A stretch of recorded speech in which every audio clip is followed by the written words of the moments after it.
Yo, yo, what up, everybody? Welcome back, Fox Body Garage. Back at it again today. Finishing up the port job on the stock E7 heads. Finished one head. I guess I can hit it with a cartridge roll if I want. But that's what we got. We got all the intakes and all the exhaust done. The exhaust port's pretty shiny. The intake, we left a little dull. I didn't go too crazy with the intake. I just bullet nosed the valve seat guides.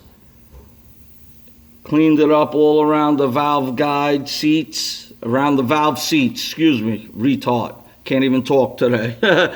Long day at work, guys, today. This coronavirus shit is fucked up. Anyway. Yeah, I cleaned up all the rough edges in the intake. Let me see if I can get a light, get a better look. We got the motor together. I also ordered cam, lifters, springs for the head, keepers, retainers, the whole package, timing chain. So that should be coming in soon from LMR. Let's see, do we got a decent light here? Let's see, how do we do this? I believe if we go this way. Bear with me, guys. Just trying to give you some info here. Here it is. Let's see.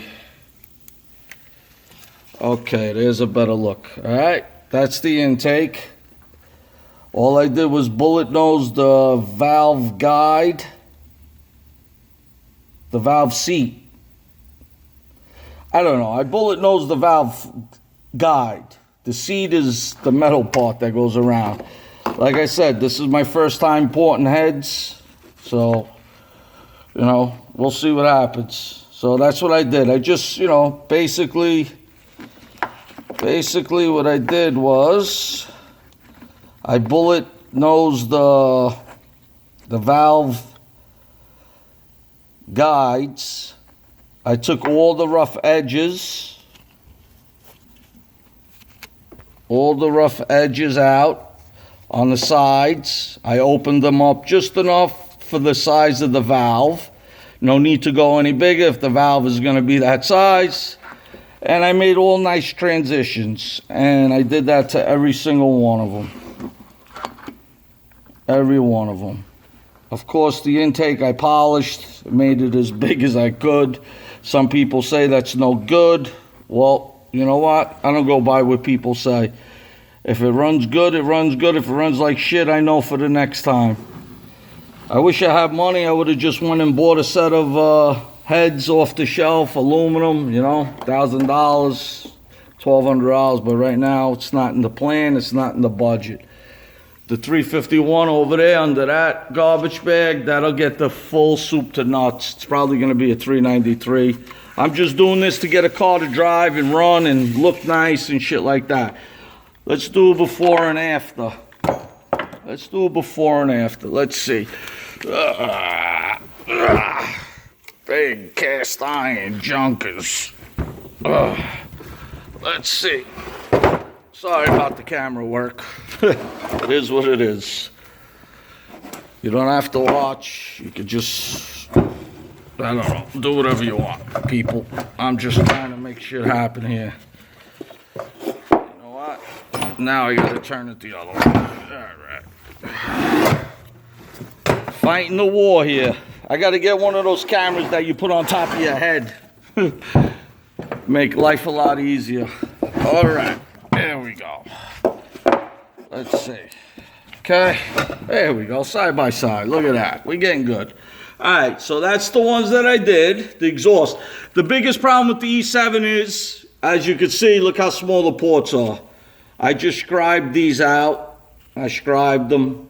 That's how big, and that's the difference. If you step back, you can see the difference in size, can't you? Yeah. Okay.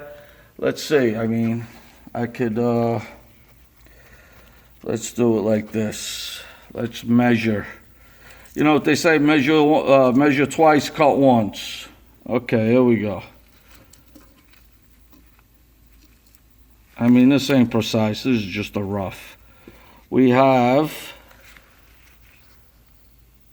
31 30 seconds. And this one we have a lot of room. And this one we have 1 inch and 1/8.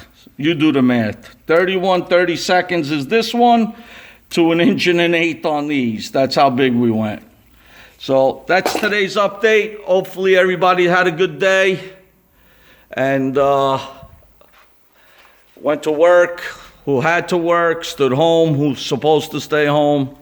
Like I said, this coronavirus shit, I can't believe it. It's got me pretty much depressed.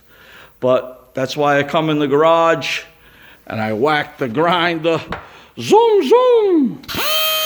And I just go to town and it keeps me busy for 2 hours and I forget all the problems and everything else. So, once again, guys, that's the update. One head is completely done.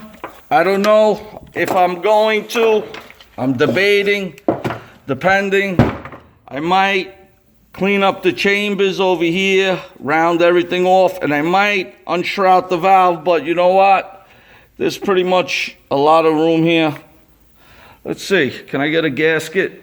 We're getting crazy. I don't think these heads are worth all this time and money, but let's see. Do I have a head gasket? Let's see what a stock head gasket looks like on here. Is this a stock head gasket? Yeah, it looks like a junker. All right, so we're going to go like this. We're going to go like this. Let's get this up on a hill a little bit. Okay, here we go. I know, I gotta put the dowel pins in and stuff like that. I'm not doing that right this second. Okay, we're just getting a rough. We're getting a rough idea. A rough idea what we should do here. Okay, give me a minute.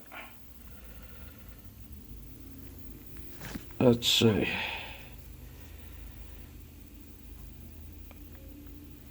I mean, as you can see, we got some room on that side. We can open it up, and that's a stock head gasket. You know, we can open and unshroud the valves a little bit. You see you see the side over here? Where is it? Over here. With this all lined up, could probably open it up a little bit. But I don't want to kill the compression either. Even though they say the little bit of compression that it kills, the flow is, the trade-off is a lot greater if I unshroud it. But that's, you know what? I'm probably not going to do that. That's just a whole nother day's work for what? For nothing. Maybe I'll just polish the chambers up a little bit. That's what I'll do. We'll see how ambitious I get. Anyway, guys, this video is way too long. I don't even know myself what I'm saying anymore. But that's the update. One head completed.